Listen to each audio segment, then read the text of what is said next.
It's just a chance for you to say whatever you want to say to your kids. Are the police going to read it? Will you tell me? I want to know if they are.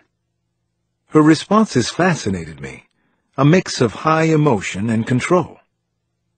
All of your conversations in here are recorded, I reminded her. You don't have to do this if you don't want to. It's up to you. Your choice, Mary. You came to my house. Yes, I did. I liked you. Mary, I like you too. Are you on my side? Yes, I am on your side. The side of justice, right? I hope so, Mary. She looked around the room, either weighing her options or searching for the right words. I didn't know which. Then she turned back. Her eyes locked onto the piece of paper between us. Dear Brendan, she said in a whisper. Just Brendan? Yes. Please read this to your brother and sister, because you're the big boy in the family. I took it down verbatim, writing fast to keep up with her. Mommy has to be away from you for a while, but it won't be long. I promise. Promise. Wherever you are now, I know they are taking good care of you. And if you get lonely or want to cry, that's okay too. Crying can help let the sadness out. Everyone does it sometimes, even Mommy. But only because I miss you so much. Mary paused, and a pleased look came over her, as if she had just seen something sweet. Her eyes were fixed on the far wall, and she had an almost heartbreaking smile on her face. She continued. When we're all together again, we'll go for a picnic. Your favorite. We'll get whatever we want to eat and drive out somewhere pretty and spend the whole day. Maybe we'll go swimming, too. Whatever you want, sweetie pie. I'm already looking forward to it. And guess what? You have a guardian angel watching over you all the time. That's me. I give you goodnight kisses in your dreams when you go to sleep at night. You don't have to be afraid because I'm right there with you. And you're right here with me. Mary stopped, shut her eyes, and sighed loudly. I love you very, very much. Love, Mommy. By now, she was leaning much closer to the table than when we'd begun. She held on to the letter with her eyes, still speaking to me in a soft voice, a whisper. Put 3 X's and 3 O's at the bottom. A kiss and a hug for each of my babies. Chapter 106. The more I heard, the more I doubted that Mary Wagner could have invented these 3 children entirely. And I had a bad feeling about what might have happened to them. I spent the afternoon trying to track the children down. The Uniform Crime Report came back with a long list of child victims matched to female killers in recent decades. I've heard and read somewhere that shoplifting and the killing of one's own children are the only 2 crimes that American women commit in equal numbers to men. If that was true, then this thick, voluminous report only represented half of the child murders on record. I gritted my teeth, literally and figuratively, and did another run through the disturbing database. This time I searched for multiple homicides only. With that list compiled, I started wading through. A few of the more famous names jumped out right away. Susan Smith, who had drowned both her sons in 1994. Andrea Yates, who killed all 5 of her children after several years of struggling with psychosis and profound postpartum depression. The list went on and on. None of these female perpetrators could be considered the victims in their cases, but the dominance of severe mental health issues was clear. Smith and Yates were both diagnosed with personality and clinical disorders. It was easy to imagine the same could be true of Mary Wagner, but a reliable diagnosis would take more time than we were likely to have together. That particular question was sidelined a few hours into my research. I clicked onto a new page and sadly found exactly what I was looking for.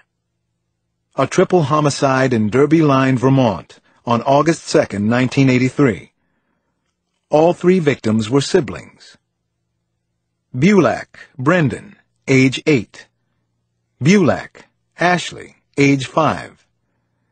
Constantine, Adam, age 11 months. The killer, their mother, was a 26-year-old woman with the last name Constantine. First name, Mary. I cross-referenced the homicide report for local media coverage. It brought me to an article from a 1983 Caledonian Record in St. Johnsbury, Vermont. There was also a grainy black-and-white trial photo of Mary Constantine seated at a defendant's table. Her face was thinner and younger, but the detached, stony expression was unmistakable. That look she had when she didn't want to feel something, or had felt too much. Jesus. The woman I knew as Mary Wagner had killed her own children more than 20 years ago, and as far as she was concerned, it had never happened. I pushed back my chair and took a deep breath. Here I was, finally at the center of the labyrinth. Now it was time to start finding my way back out. Chapter 107. 1983, huh? Geez, that's not even this century. All right, hang on a second. I'll try to help you out if I can. I sat through several minutes of tapping keys and rifling paper on the other end of the phone line. The tapper and rifler was an agent named Barry Medler of the Bureau's Albany field office. He was the coordinator of Albany's Crimes Against Children unit. Every FBI office has a CAC unit, and Albany has oversight for Vermont. I wanted to get as close to the source as I possibly could. Here we go, Medler said. Hold on. Here she is. Constantine, Mary. Triple homicide on August 2nd, arrested on the 10th. Now let me scroll the rest of this. Okay, here we go. Sentenced NGRI on February 1st of the following year with a state-appointed attorney. Not guilty by reason of insanity, I muttered. So she hadn't been able to afford her own defense. No legal bells and whistles on her behalf. Not guilty by reason of insanity can be a tough plea to prove. It must have been a fairly clear-cut case for it to go that way. Where did she end up? I asked. Vermont State Hospital in Waterbury, probably. I wouldn't have any transfer records here, but that ward isn't exactly overflowing. I can get you a name and a number if you want to find out. It was tempting to pull a little, "No, I want you to find out" attitude, but I preferred to make the calls myself anyway. I took down the number for Vermont State Hospital. What about Mary Constantine's M.O.?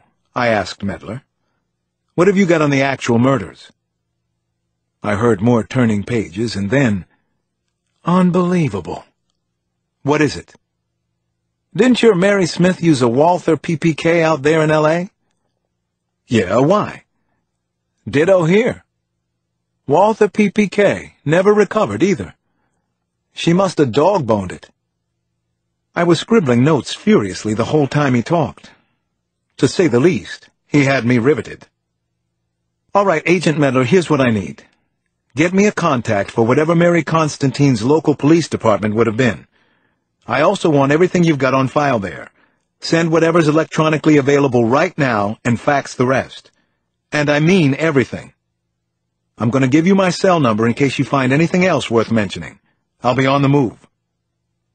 I stuffed some papers into my briefcase while I was still talking to Medler. One other thing. What airlines fly to Vermont, anyway? Chapter 108. 18 hours and 3,000 miles later, I was sitting in the small, cozy living room of Madeline and former Sheriff Claude LaPierre, just outside Derby Line, Vermont. It was a tiny village, as sweet as a calendar photo, and literally pressed up against the Canadian border. In fact, the local Haskell Free Library and Opera House had been accidentally built on the border, and guards were sometimes stationed inside to prevent illegal crossings. Not the kind of place you'd imagine would keep law enforcement very busy, though. Mary Constantine had lived there all her life, right up until she killed her 3 young children, a horrifying crime that had made national headlines 20 years ago. "What would you say you remember most about the case?" I asked Mr. LaPierre. "The knife. For sure, the knife. The way she cut up that poor little girl's face after she killed all 3 of them. I was Orleans County Sheriff for 27 years. It was the worst thing I ever saw. By far, Agent Cross. By far." I actually felt kind of sorry for her. Mrs. LaPierre sat next to her husband on the couch, which was covered in a denim blue fabric. "For Mary, I mean. Nothing good ever happened to that poor woman. Not that it excuses what she did, but—" She waved her hand in front of her face, instead of finishing the thought. "You knew her, Mrs. LaPierre?" "The way everybody knows everybody around here," she said. "This is a community of neighbors. We all depend on one another." "What can you tell me about Mary before all this happened?" I asked both of them. Claude LaPierre started. "Nice girl. Quiet, polite, loved boating. On Lake Memphremagog. Not a whole lot to tell, really. She worked at the diner when she was in high school. Served me breakfast all the time. But so very quiet, like I said. Everyone was pretty surprised when she got pregnant. And even more surprised when the father stuck around," Mrs. LaPierre said. "For a while, anyway," her husband quickly added. "I assume that was Mr. Bulak?" They both nodded. "He was 10 years older than her, and she was all of 17. But they did make a go of it. Tried their best. Even had a second kid together." "Ashley," Mrs. LaPierre said. "Nobody was really bowled over when he finally took off. If anything, I would have expected it sooner." "George Bulak was a real bum," said Mrs. LaPierre. "Took a lot of drugs." "Do you know what happened to him? Did he see Mary or the kids again?" "Don't know," said Claude, "but I'm inclined to doubt it. He was a bum." "Well, I need to find him," I muttered, more to myself than to either of them. "I really need to know where George Bulak is now." "Up to no good, for sure," said Mrs. LaPierre. Chapter 109. I didn't bother taking notes after that.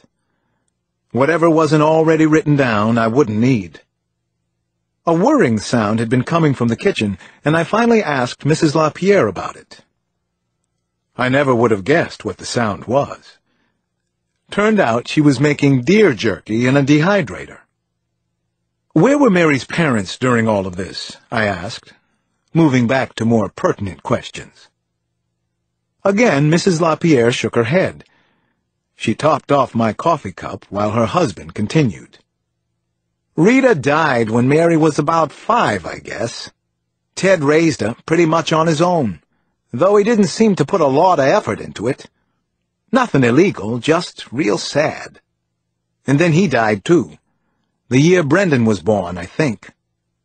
"He smoked like a chimney," Madeline said. "Lung cancer took him. That poor girl never got a break." After George Bulak left, Mary fell in love with another local man, a part-time mechanic by the name of John Constantine. "He started running around on her almost as soon as she got pregnant," Madeline said. "It was no great secret. By the time Adam was 6 months old, John was gone for good, too." Claude spoke now. "If I had to guess, I'd say that's when she really went downhill. But who knows? You don't see someone for a while, you just assume they're busy or something. And then one day, Boom!